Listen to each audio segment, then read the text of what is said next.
स्वागत है आपका हमारे YouTube channel SN online maths classes में।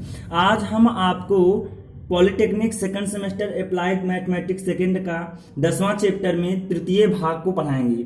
देखिए जो 10वां चैप्टर है वहां पर हमने आपको बीजीय समीकरणों का हल आंकिक विधियों में हमने 4 प्रकार की विधियां आपको बताई थी, जिसमें से 2 प्रकार की विधियों का वर्णन इसके पहले वाले वीडियो में हम कर चुके हैं। आज हमको तीसरी प्रकार की विधि जिसका नाम है न्यूटन रैप्सन विधि के बारे में इस वीडियो में चर्चा करनी है। तो न्यूटन रैप्सन विधि स्टार्ट करने से पहले यदि आपने हमारे चैनल को सब्सक्राइब नहीं किया है, सबसे पहले सब्सक्राइब कीजिए, लाइक कीजिए तथा अपने दोस्तों के साथ शेयर जरूर कीजिए। अब आते हैं अपने टॉपिक पर। न्यूटन रैप्सन विधि मान लेते हैं माना x0 f of x equal to 0 के मूल का लगभग मान तथा x1 equal to x0 plus h वास्तविक मान है। मतलब कि ये इसका लगभग मान है, माना हुआ मान है कि यहां तक मान इसका हो सकता है, और x1 जो है ये इसका वास्तविक मान है। तो क्या हो जाएगा, f x1 equal to f of x0 plus h equal to 0 हो जाएगा। ठीक, अब बात आती है कि इसको अब देखिए ये जो टूटता है इतना, ये कितने में टूटता है।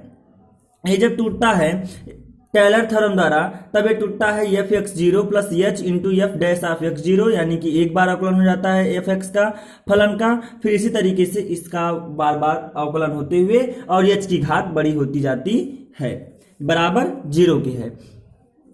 अब बात आती है F x zero plus H f dash x zero बराबर 0। चूंकि एच स्क्वायर, एच का मान काफी छोटा है तो एच स्क्वायर का मान और छोटा हो जाएगा, इसलिए एच के ऊंचे घात को अपेक्षणीय कर देते हैं, यानी कि इसको छोड़ देते हैं। ठीक, फिर इस तरीके से हमारा यहां से सूत्र जो प्राप्त होगा, यहां से सूत्र बन जाएगा f x zero equal to minus h f dash x zero. ठीक, अब यहां से क्या आएगा ये, तो h बराबर क्या हो जाएगा, h बराबर हो जाएगा minus f x zero upon f dash of x zero. ठीक, इतना हो जाएगा h बराबर माइनस एफ एक्स जीरो अपान एफ डैश का मतलब हुआ है कि एक बार अवकलन हो गया है किसका, एफ एक्स का फलन का एक बार अवकलन हो चुका है। अगर डबल डैश है तो 2 बार अवकलन हो चुका है, अगर ट्रिपल डैश है तो 3 बार अवकलन हो चुका है। इस प्रकार से हम लोग पढ़ चुके हैं इसके बारे में। ठीक, अब बात आता है अतः मूल का प्रथम लगभग मान क्या हो जाएगा, मूल का प्रथम लगभग मान x1 है यहाँ पे तो x0 हो जाएगा पूरा फलन में, अगर x2 है तो x1 हो जाएगा पूरा। तो इस तरीके से x1 बराबर क्या हो जाएगा, x0 minus f x zero upon f dash of x zero, इसको इक्वेशन नंबर फर्स्ट मानेंगे। अब जहां क्या होगा कि f dash of x zero का मान 0 के बराबर नहीं होना चाहिए, नहीं तो ये पूरा इनफाइनाइट हो जाएगा, जो कि अमान्य फलन हो जाएगा। अब यह मान एक्स जीरो की तुलना में मूल के ज्यादा करीब है। ठीक, अब क्या है कि एक्स जीरो की तुलना में मूल के ज्यादा करीब है, इसलिए एक्स जीरो की जगह x1 रखने पर द्वितीय फलन का मान ज्ञात हो जाएगा, द्वितीय मूल लगभग मान ज्ञात हो जाएगा। अब आगे की विधि में देखिए इसको किस तरीके से, अब हमने बताया था कि जब x1 होगा तो 0 0 हो जाएगा, और x2 जब होगा तो x1 हो जाएगा। इस तरीके से x2 equal to x0 minus f x one upon f dash x1, जहां f dash x1 is not equal to 0। यह मान x1 की तुलना में मूल के ज्यादा करीब है, इसलिए xn प्लस 1 बराबर xn minus f x n अपान एफ डैश एक्स n हो जाएगा। हमने बताया था n प्लस n है तो n प्लस n माइनस 1 ये क्या आ जाएगा, n हो जाएगा। ठीक, इसमें से 1 घटा देंगे, जो भी यहाँ वैल्यू रखना होगा हमको। ठीक, तो वही यहां किया गया, n बराबर क्या हो जाएगा 0 1 2 3 से लेकर के अनंत तक हो सकता है, तथा f dash x n equal to not equal to 0, यानी कि f dash of x n 0 के बराबर नहीं होगा। यह न्यूटन रैप्सन सूत्र कहलाता है। अब देखिए कार्यविधि में हमें इस विषय पर चर्चा करनी है, न्यूटन रैप्सन विधि से एफ एक्स इक्वल टू 0 को हल करने की विधियां। स्टेप नंबर फर्स्ट जो है, 2 संख्या a तथा b इस प्रकार चुनाव करते हैं कि f a into f b is less than 0, यानी कि एफ ए का गुणा एफ ए और एफ बी का गुणा 0 से छोटा होना चाहिए। इस अतः मूल a तथा b के बीच होगा। ठीक, अब जो सेकंड स्टेप है उसको देखते हैं, एफ ए तथा एफ बी के मान पर विचार करें। अब उस पर विचार करेंगे, फिर क्या होगा, एफ ए 0 से ज्यादा करीब है तो x0 इक्वल टू a, और एफ बी शून्य के ज्यादा करीब है तो x0 इक्वल टू बी ले लेना है हमको।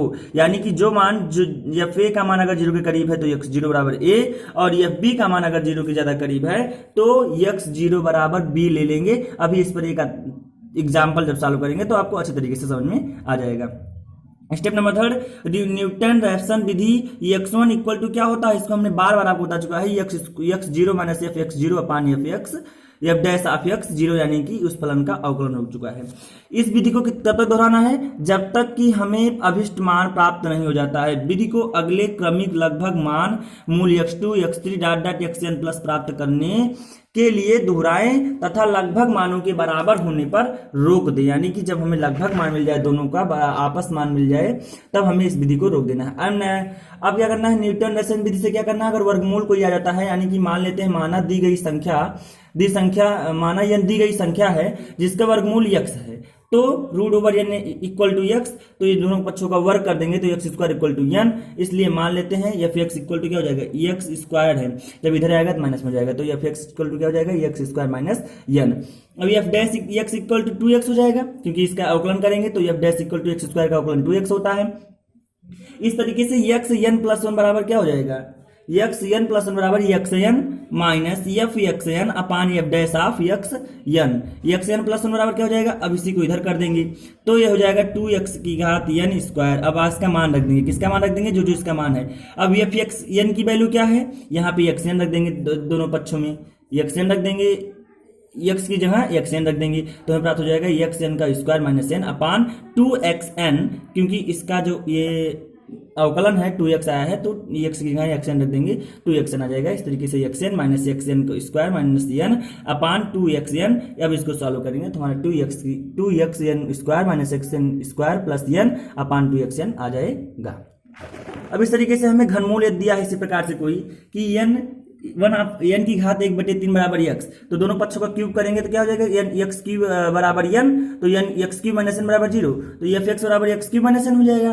इस तरीके से f dash x equal to 3x square, यानी कि x क्यूब का अवकलन 3x स्क्वायर और माइनस n का अवकलन 0 हो जाएगा। इस तरीके से x n प्लस n बराबर हो जाएगा, एक्स एन प्लस एन बराबर क्या हो जाएगा, x n minus x cube minus n, यहाँ पे एन हो जाएगा क्योंकि x की जगह एन रखना है, एक्स एन रखना है हमको, ठीक। इस तरीके से 3x n cube minus x cube n cube plus n upon 3x n square.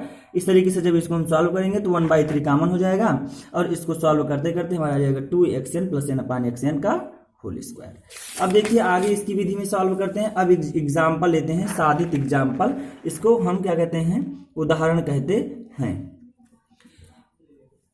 उदाहरण नंबर 1 लेंगे, समीकरण x square minus 8 equal to 0 का वास्तविक मूल न्यूटन रैप्सन विधि से ज्ञात करना है हमको। सोल्यूशन कर देंगे तो एफ एक्स बराबर क्या दिया है, x cube minus 8 equal to 0, तो एफ डैश यानी कि इसका अवकलन कर देंगे तो 2x आ जाएगा। इस तरीके से पहले हमने क्या कहा था कि एफ ए और एफ बी का मान इस प्रकार लेंगे, यानी कि ए और बी का इस प्रकार मान का चुनाव करेंगे जो 0 के लगभग बराबर हो और दोनों का गुणनफल क्या होना चाहिए कि 0 से कम होना चाहिए। इस तरीके से पहले हमने मान लीजिए x बराबर 0 लिया तो एफ 0 बराबर क्या हो जाएगा, 0 माइनस 8 इक्वल टू माइनस 8। समीकरण इसमें 0 रखेंगे, x की जगह तो 1 रखेंगे तब भी हमारा माइनस 7 आ जाएगा, 2 रखेंगे तब भी हमारा माइनस 4 आ जाएगा, ठीक। तो हमारा कितना आएगा, माइनस 4 आ जाएगा।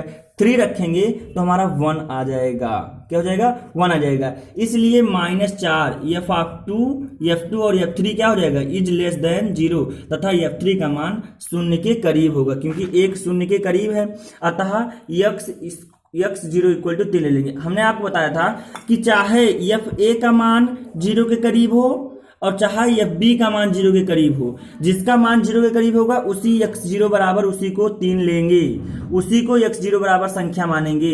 x0 बराबर चाहे a अगर 0 के करीब है तो a और b अगर 0 के करीब है तो x0 बराबर b मान लेंगे।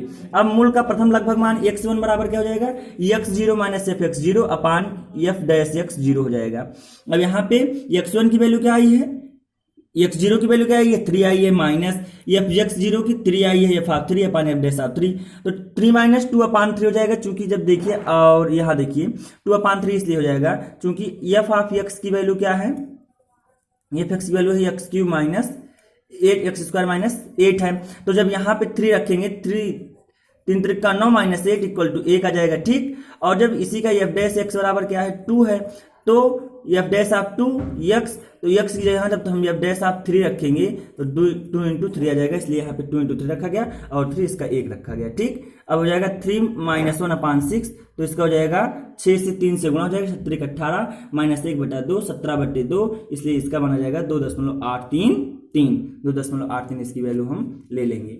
अब मूल का द्वितीय लगभग मान हम निकालने का प्रयास करेंगे। तो मूल का द्वितीय लगभग मान क्या होता है कि होता है एफ एक्स इक्वल टू, हमें यहां से देखिए मूल का x2 बराबर होता है x1 माइनस एफ x1 अपान एफ डैश x1। अब x1 की वैल्यू हमने क्या निकाली है यहाँ पे 17/6, तो यहाँ से हमने एफ एक्स बराबर x² माइनस 8 अपान एफ 17 की वैल्यू दोनों पक्षों में 17 रख दिया, x बराबर 17/6, तो इसलिए हमारा 17/6 का होल स्क्वायर माइनस 8 तो 17 279/36 और 6 36 माइनस 8 हो जाएगा। इस तरीके से इसको हम सॉल्व करेंगे तो इसकी वैल्यू हमें आ जाएगी 1/36 एफ डैश 16/6 की। इसी तरीके से जो हम रखेंगे किसकी एफ डैश ऑफ 16/6 की वैल्यू निकालेंगे तो 17/3 आ जाएगा। इस तरीके से यहाँ पर वैल्यू हम पुट कर देंगे और हमारा आंसर आ जाएगा F x1 upon f dash x1 17/6 minus F of 17/6 F dash of 17/6, तो 17/6 माइनस इसका मान हमने निकाला 1/36 और बटा 17/3 इसका मान हमने निकाला 17/6 माइनस 1/36 गुणे ये ऊपर चला जाएगा 3/17 3 12 36, यानी कि 36 से 12 3 से कट जाएगा 36, इसलिए यहाँ पे 17/6 माइनस 1/12 गुणे 17, तो 17/6 माइनस 1/204, तो इसकी क्या हो जाएगी 578 माइनस 1/204, यानी कि 204 इसका लासा है, एलसीएम इसका 204 है, इसलिए 577/204 इसकी वैल्यू हो जाएगी 2.828, इसलिए x2 बराबर 2.83। अतः x1 तथा x2 के मान लगभग बराबर हैं, इसलिए यही अभिष्ट मूल होगा, यही हमने आपको बताया था। अब देखिए इसी टाइप का हम एक सवाल लेते हैं जो वर्ग और घनमूल टाइप में था। तो √8 का मान अभिष्ट मान ज्ञात करना है हमको, तो हम क्या ले लेंगे, इसको हम लोग ले लेंगे जैसे कि इसको बराबर x बराबर √8 मान लेंगे, दोनों पक्षों का स्क्वायर करेंगे तो x² माइनस 8, जो कि पहले की तरह बन गया है, पहले जो हमने इसके पहले एग्जाम्पल बताया उस तरीके से आप इसको सॉल्व कर सकते हैं। वीडियो देखने के लिए धन्यवाद, लाइक कीजिए, सब्सक्राइब कीजिए तथा अपने दोस्तों के साथ जरूर शेयर कीजिए। ये बहुत इंपॉर्टेंट विधि है, ये BSc लेवल तक आता है, तो वीडियो जरूर देखिए और पूरा अंत तक देखिए, तभी आपको अच्छे से समझ में आएगा। Thank you.